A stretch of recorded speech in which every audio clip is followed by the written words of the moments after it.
Ito ang pinakamalakas na Hayabusa, Gen 2. Tingin nyo mo, full system. Kaya pababa. Grabe, lakas. Try ko nga siyang sagarin.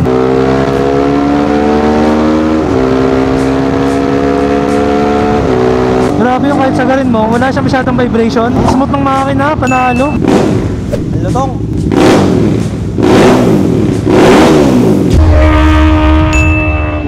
Powered by a 650cc V-twin engine with 69 horsepower and 69 Newton meters of torque. Naka-aluminum chassis. Malaking bagay yung aluminum chassis para mas mapagaan yung motor. It's a proper sport touring pero mukha siya talagang adventure bike. So para siyang crossover between the adventure bike and the sport touring. Kasi makita natin, kung tawagin sa US to ay XT version dahil siya ay naka-tubeless spoke wheels, aluminum cast wheels. Braking system is a Tokiko Japan brand na brakes, dual disc brake. Sa rear naman ay Nissin 2-pot caliper single disc. The fuel capacity medyo malaki, 20 liters. Kaya kita mo laki-laki ng tangke niya. Kaya malayo-layo ang mararating mo dito kasi usually kapag 2-cylinder, kaya around mga 24 to 28 km per liter. Lalo kung mga long ride tsaka walang traffic. Sa looks niya makikita natin proper adventure bike yung looks niya. Para siyang may pagka-GS kasi makita natin dito built-in yung kanyang front beak dun sa body. So this one is a 2018 model pero until now ganito pa rin naman ang itsura. Parang halos wala naman silang pinagbago. Makikita natin yung seat niya, sobrang kapal at sobrang lapad kaya sobrang komportable talaga.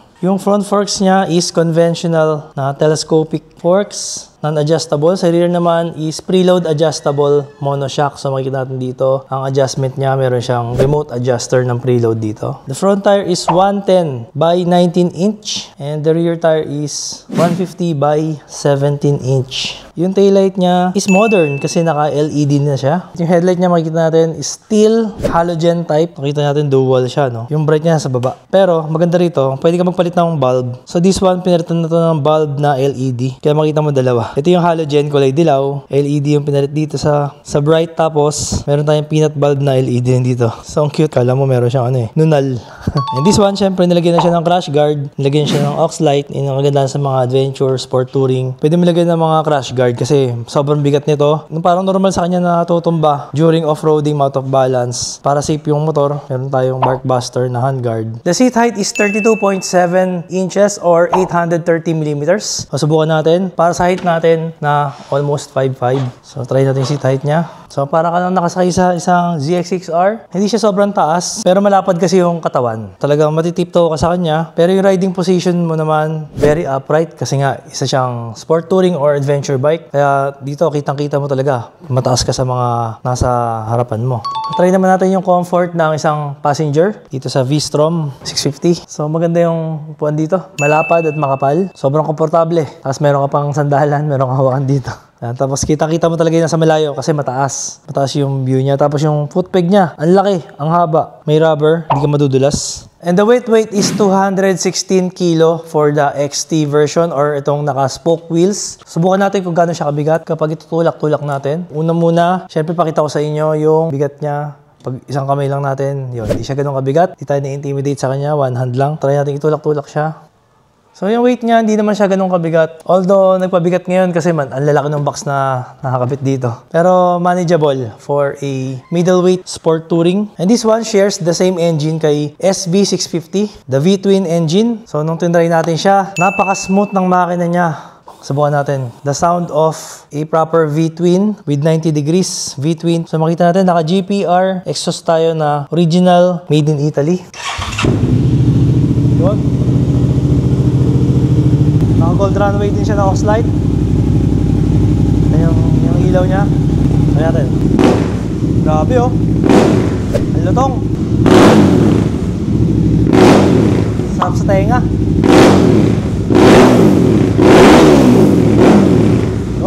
So yun, dito tayo sa Motohouse Performance. Kasama natin si Boss MJ. Marami silang ginagawa ngayon dito. Karamihan puro big bike, no? Ginagawa rito. Puro big bike po kami. So ngayon, ano to? Hayabusa to? Kulat lang, pagpapalitan ng kulat. PMS lang. Dito si Boss Mervin. Ayan. Ay, owner ng Moto House. Ayun, may pasombrero pa oh. Pag nagpa-PMS, meron ano, may freebie, tsaka heavy PMS. So, kompleto rito sa ano, lahat ng ano. Ano mga services niyo rito, boss? PMS, heavy PMS, cleaning, lahat naman kaya naman pa ganun. Pati yung mga ano, mechanical works, no? Lahat mechanical work, electrical work, kaya naman. Lahat kaya, ayun. Dito lang to sa Mabini. Tapat lang po ng Petron, 443 Mabini, Caloocan City. Ayun. Motos ka. Oh, thank you, boss. MJ. Yan. Tapos, syempre, ito yung sinadya natin ngayon dito. 2018 V-Strom Suzuki made in Japan. So, ang maganda rito sa V-Strom na to is in pristine condition. Imagine 2018 pa to. Pero makita mo yung mga sticker niya, intact pa. Sobrang lupit ng may-ari nito. Actually, nakuha natin to sa first owner mismo. Kaya sigurado tayo na original paint, original decals, dito pa lahat ng sticker niya. Saka makakita ng 2018 na preserve. Ano? Kahit anong part sa kanya, original, legit. Pati yung chassis, oh. Makinis, original paint. Pati yung kadena, malinis, oh. Diba? Kita mo naman. Puting-puti yung kadena. Ayan. So, gulong makapal pa. So, shoutout kay boss na nag-avail nito sa atin. Bali, papadeliver natin to sa Mindanao. So, ito yung mga accessories niya. Naka-crash guard. May gold runway na siya. GR5. Tapos, ito naka-ox light siya na parang Night Reaper. Tapos, naka-Barkbusters Storm. Nakalagay, Barkbusters Storm. Pero to V-Strom. Kita ba? Ayan, Barkbusters Storm. Pag Barkbuster, syempre matibay yan. Kita mo naman. Galing, oh. Hanggang dito lang siya. Meron na siyang side box. Side box. Tsaka top box na napakalaki, sobrang laki. Siyempre maganda sa V-Strom is naka-spoke wheel siya, na tubeless. Tapos naka adjustable preload, may remote adjuster siya. At ang malupit dito, naka-exhaust to, GPR exhaust system na made in Italy, original yan, ha, legit. If I'm not mistaken, para siyang full system sa aking paningin. Tapos naka ano siya, dual disc brake, Tokiko 4-pot calipers. And liquid cooled syempre. May radiator. Tapos naka-Denali sound bomb. Ayan, naka-Denali sound bomb pa, no? Loaded. At syempre ito, papakita ko sa inyo kung ano yung mga pinagawa natin dito. So ito, may listahan tayo ng mga pinagawa natin. So ito yung quotation from Moto House Performance. Nagpalit tayo ng rear brake pads na Ilig sintered Totachi fully synthetic oil 10W40, brake and parts cleaner, total body cleaning, chain cleaner, chain lube oil filter, 2-liter coolant, distilled water, Brembo, DAT4 na brake fluid. So lahat ng fluid, kasi 14,000 odo na to. When it comes to full PMS daw, pagka nasa 10,000 na, medyo heavy PMS na yun, above 10,000 odo. Tapos palit din ng spark plugs, radiator flushing. With labor, lahat-lahat. Ayan, sa dami ng ginawa. Total body cleaning, ultrasonic cleaning, nilinis din nila yung injectors. Tapos may test, nilagay sa scanner. Lahat ng mga pinalitan, 6K yung total labor. Tapos yung PMS natin, ito PMS. Total nabot ng 11,000. Dami ng pinalitan. Satisfied tayo. Pati yung yung may-ari nito sigurado magiging satisfied. Parang running new na naman to. Kasi bagong palit lahat, di ba? Tapos naka-RNG tank grip pa pala to. Ayan. Oxford tank pad. Puro branded lahat, no? Subukan natin kung gaano siya kaganda. Share ko sa inyo kung gaano siya kaganda. Lagay muna natin yung tong freebie natin sa loob. Ayan. Meron pala siyang kasamang silencer. Kakalog-kalog sa loob to. Dapat to nakatago. Kakalog yan. Okay. Buhay na yung Hayabusa. Ganda ng pipe na ito, oh. Kakaiba, oh. Parang may dragon. Legit, parang original. Titanium. Ay, galing pa Japan to. Kakaiba nga yung sulit, parang hapon, Titanium pa, no? Titanium, oh. Brand. Yabang, full system. Ganda. Full system. Lakas siguro nito. Ito yung matulin, di ba? Ito yung matulin na Hayabusa. Gen 2. Oh, Gen 2, no? Mga 330, no? Mga ganun. 340. Kaya sa garin yan. Oo nga, parang wala siyang limiter. Kaya pababa. Pababa.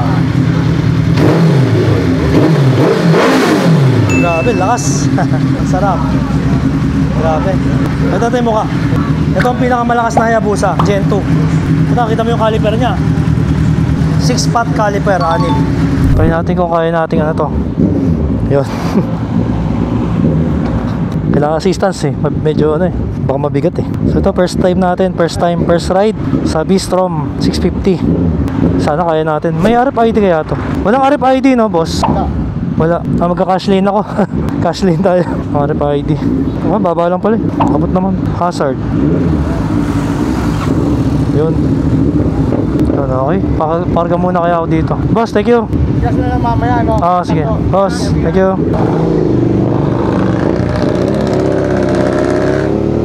Woo! Blinking yung gauge natin ah. Kailangan natin magpagas. Ulit ng tunog eh, no? B-twin. First time ko magdadrive ng B-twin ah. Hanap yung tunog. Wala masyadong vibration, no? Smooth na smooth. Ganda ng balance ng makina. Ganda pala pag B-twin. Tsaka meron nga pala tayong side pannier. Para kang ano nito. Para kang hagad.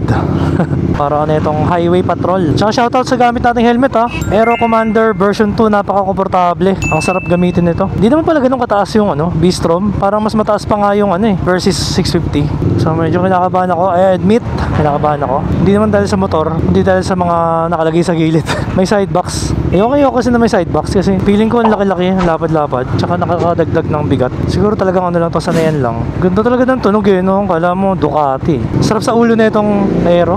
Match na match sa ulo ko. Sobrang comfy. At ang problema, wala na yatang gas station pagdating ng C3. Lagot, hindi tayo nagpakarga ng gas. Parang gusto ko tuloy umikot muna. Ikot muna tayo ng C3. Wala tayong gas.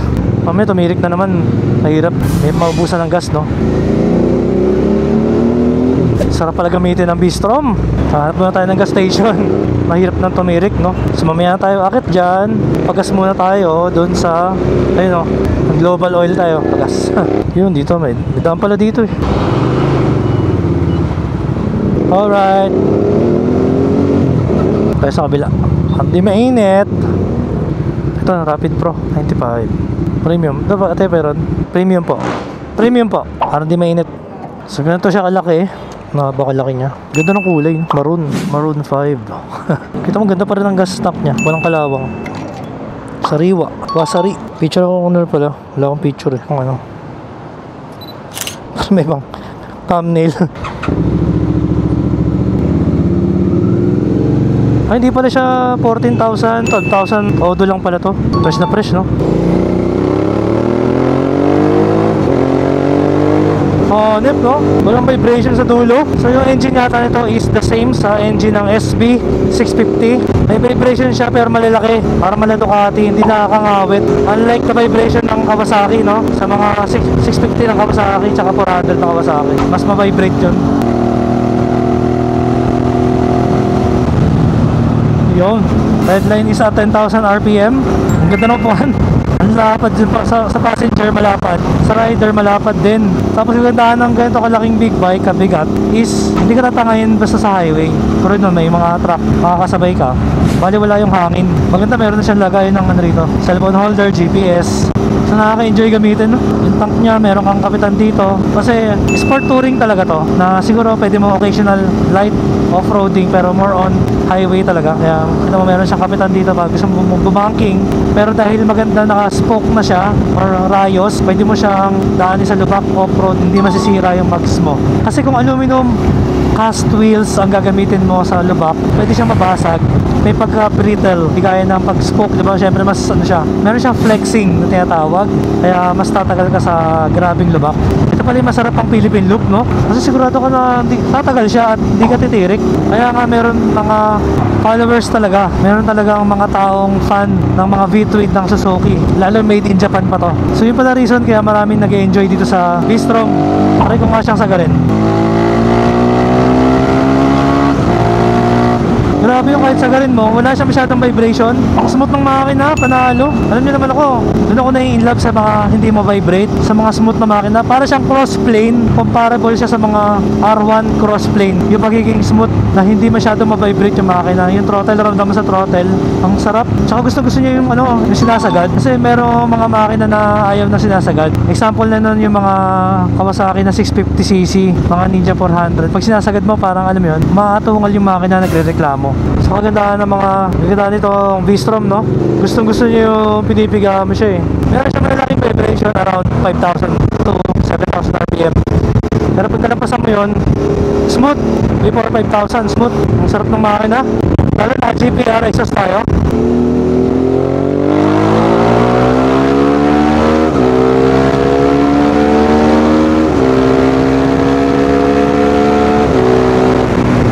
Sarap, sir!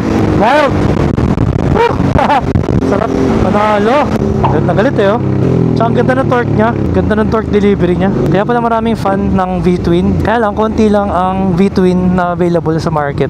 Kasi naman, mahal i-reproduce ang V-twin. Diba? Imagine pinaghiwalay mo yung dalawang block. Mas magastos. Kailangan mo ng mas maraming materyales sa V-twin compared sa parallel twin. Kasi sa parallel twin, isang block lang yan na may dalawang cylinder, dalawang piston. Ito, dalawang block na may tig-isang piston and cylinder. Kaya mas magastos. Mas marami kang kailangan materyales. Pero yun nga, mas balance yung makina. Mas maganda yung tunog. And so far, mas maganda yung performance para sa akin. Sarap ng tunog ng V-twin. May sarili siyang character talaga. Yung sabi nga nila, comparable sa mga crossplane. Tsaka diba, proud V-twin owner ka. Para ka din naka-Harley, no? Yung mga Harley, V-twin yan eh. Isa pang maganda sa V-twin is the low center of gravity. Mas maganda yung handling niya. Kadalasan, di ba, ang gumagamit ng V-twin, mga cruisers. At yun nga, dahil nga sa mas expensive ang production sa kanya, kaya bihira lang ang gumagamit ng V-twin. Lalo sa ganito mga entry-level sport touring, entry-level bikes. Kaya makita nyo yung SB650, medyo pricey pa rin kasi nga dahil V-twin siya. Tsaka made in Japan siya. Sarap. Sarap gamitin. Panalo. Ulit na ito naka-lowered. Sobrang baba yan. Honda Beat yata yun eh. Dito muna tayo sa gilid.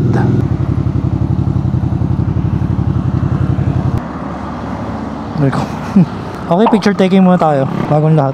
Picture taking. Siyempre sound check natin siya. Pero naka first gear pala tayo. Neutral muna natin. Okay, sound check. GPR exhaust made in Italy, originals, full system yan. Grabe oh.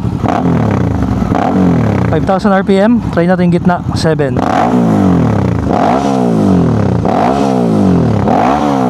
Ganda, gusto niya mag-rev na mataas. Sagad naman, sagad. Grabe, gusto niya masagad yung RPM. Very willing yung makina na pinipiga, no? Nakailaw yung traction control. Hindi ko alam. Pagpiga lang pala yun. Grabe no. At ito nga palang B-Strom, may bagong amo na to. Pina-PMS lang sa atin para pag dinala sa Mindanao, gagamitin niya raw sa FJ Moto Adventure or Endurance. Or baka sa Boss Ironman no, sa Mindanao, doon ba yun? Basta sa Endurance. Sorry, hindi ako maalam sa mga Endurance kasi dahil hindi pa tayo nakakasali sa mga ganun. Hopefully very soon makasali din tayo. Basta nag-iipon lang tayo ng resources para makasali dyan. At kung umabot ka na sa video na to, maraming salamat po sa mga nanood. At baka paki-subscribe and like na rin ang ating video at channel. At hanggang sa next time, makagawa tayo ng marami pang quality contents. Salamat mga katingin.